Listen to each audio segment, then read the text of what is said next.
চাইলেই দাড়ি কাটবে, মনে চাইলেই মসজিদ বাদ দিয়ে মন্দিরে যাবে, মন চাইলেই সে সুদ ঘুষ খাবে। এরপরই মানুষকে আল্লাহ পাক সৃষ্টির মধ্যে শ্রেষ্ঠ মর্যাদা দিয়েছে। তাহলে মানুষ তো জন্মগত বা সৃষ্টিগত ভাবেই শ্রেষ্ঠ। আর রাসূল যে বললেন বিনয়ী হয়ে চললে, ছোট হয়ে চললে আল্লাহ মর্যাদা বাড়াবেন, তার মানে কি? বলে হ্যাঁ, মানুষ সৃষ্টিগত শ্রেষ্ঠ, ঠিক আছে, তারপরেও পরস্পরে মানুষ একে অন্যের তুলনায় দুর্বল। ওয়ালাকাদ কাররামনা বানি আদম ওয়া হামালনাহুম ফিল বাররি ওয়াল বাহরি ওয়া রাযাকনাহুম মিনাত তাইয়্যিবাত ওয়া ফাদ্দালনাহুম আলা কাসীরিন মিম্মান খালাকনা তাফদীলা।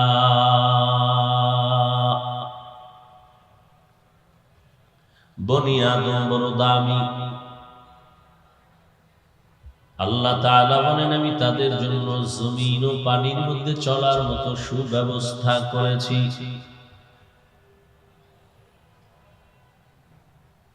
আমি আল্লাহ এবং মানুষের জন্য উত্তম পিওর হালাল রিজিকের ব্যবস্থা করেছি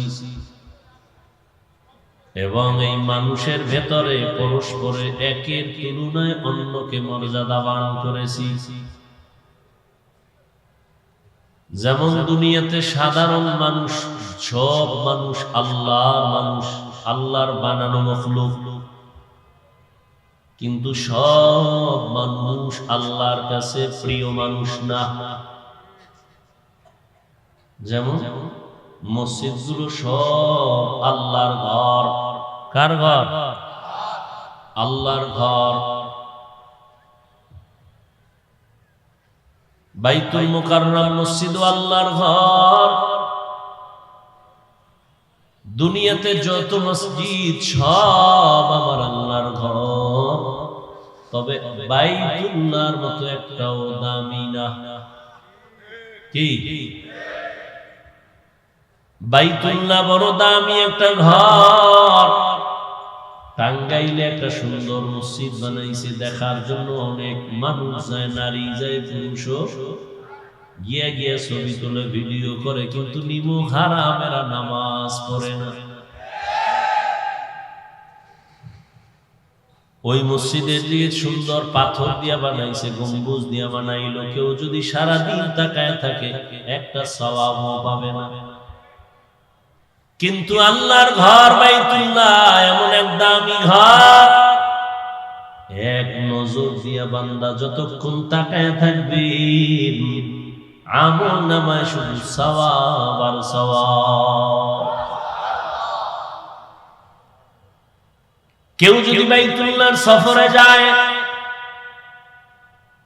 গিয়া যদি প্রথম আল্লাহর ঘর বাইতুল্লাহর দিকে নজর করে, প্রথম নজরে যে দোয়া করবে সাথে সাথে কবুল।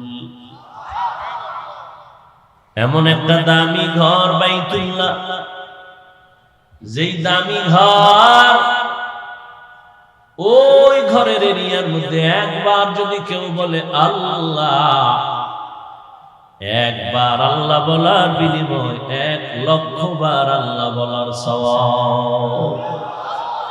আতিনা ফি দারে দুনিয়া না হাসান, আতিনা ফি দারে উকবা না হাসান, ইয়া গিয়াসাল মুস্তাগীসিন ইহদিনা লফতিখারা بالعلوم والغنا ہر گھڑی دینے کو تو تیار ہے، جو نہ مانگے اس سے تو بیزار ہے۔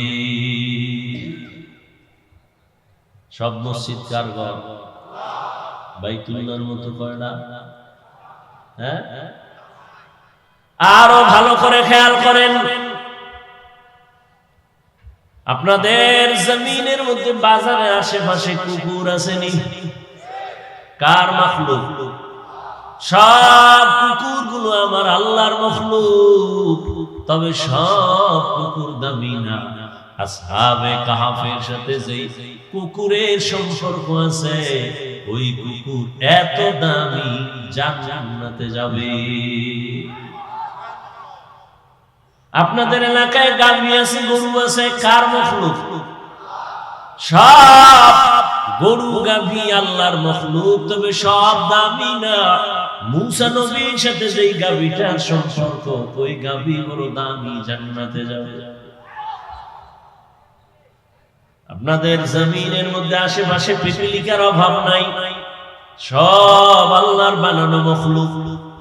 সব পিপীলিকা আল্লাহর কাছে দামি না। সুলাইমান নবীর সাথে যেই পিপীলিকার কথা হয়েছে, ওই পিপীলিকা বড় দামি, জান্নাতে যাবে। গরু জান্নাতে যায় কি ঘাস খাবে? কি ঘাস খাবে? তো গরু জান্নাতে যাবে কেন? কুকুর জান্নাতে যাবে কেন? পিপীলিকা জান্নাতে যাবে কেন? রহমতের নবী যে উটের উপরে সফর করেছেন, সওয়ার হয়েছেন, আরোহণ করেছেন, ওই উট আল্লাহর জান্নাতে যাবে। সালেহ আলাইহিস সালাম যেই উটনির জন্য কওমের লোকেরা দোয়া চাইছিল, ও সালেহ নবী, পাথরের পাহাড় থেকে যদি উটনি বের করে দেখায় দাও, আমরা আল্লাহর উপর ঈমান আনবো। সালেহ নবী দোয়া করলেন, আল্লাহ, পাহাড়ের ভেতর থেকে কওমের লোকেরা উটনি দেখতে চায়, তুমি দেখাও, তাহলে তোমারে আল্লাহ বলে মানবে। নবী দোয়া করলেন, পাহাড় থেকে একটা উটনি বের হইয়া সালেহ নবীর সামনে, লোকের সামনে সব বাচ্চা দিল। লোকেরা আল্লাহরে আল্লাহ বলে মানে নাই, সাথে সাথে আসমান থেকে একটা গজব জায়গায় সব শেষ। ওই উটনি আল্লাহর জান্নাতে যাবে। নদীর মধ্যে হাজারো ধরনের মাছ। এই মাছের মধ্যে আমাদের দেশের মধ্যে জাতীয় মাছ কি? কিন্তু না, এত দামি, এত ঘ্রাণওয়ালা মাছ দুনিয়ার যে কেউ আমাদের ইলিশ মাছ রান্না করে দিলে একবার খায়, জীবনে ভুলবে না। কিন্তু এই মাছ আল্লাহর আদালতে দামি না।